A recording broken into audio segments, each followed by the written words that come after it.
சுவிசேஷம் அப்படிங்கிற போர்வையிலே ஜனங்களுக்கு உபதேசிக்கிறது எல்லாமே நிறைய பணம் கொண்டு வாங்க, காணிக்கையா கொடுங்க, கடவுள் உங்களை ஆசீர்வதிப்பாரு, உங்களுடைய வறுமையை போக்குவாரு, நீங்க பெரிய பணக்காரர்கள் ஆயிரலாம், நீங்க ராஜாக்களுடைய புத்திரர்களாக மாறிடுவீங்க, கடவுளை நீங்க பிரியப்படுத்திடலாம், உங்களுக்கு வறுமை நீங்கணுமா ஏசுகிட்ட வாங்க, வியாதி போகணுமா ஏசுகிட்ட வாங்க, கடன் பிரச்சனை தீரணுமா ஏசுகிட்ட வாங்க, பிள்ளை சுமைய கட்டுகள் எல்லாம் உடைக்கப்படணுமா ஏசுகிட்ட வாங்க, இயேசு உங்களுடைய கண்ணீரை துடைப்பார், உங்களுடைய கவலைகள் எல்லாம் போக்குவார்.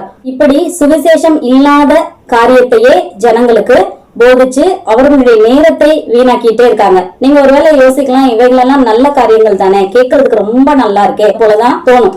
ஆனா இத கூர்ந்து பார்த்தீங்க அப்படின்னு சொன்னா, கடன் பிரச்சனை மாறுகிறதுனாலயோ, வியாதி போகிறதுனாலயோ, பில்லி சூனிய கட்டுகள் உடைக்கப்படுகிறதுனாலயோ, நீங்க பணக்காரரா மாறி போகிறதுனாலயோ, இன்னும் இவர்கள் சொல்லுகிற எந்த காரியத்தினாலயோ நீங்க பரலோகம் போய் சேர முடியாது.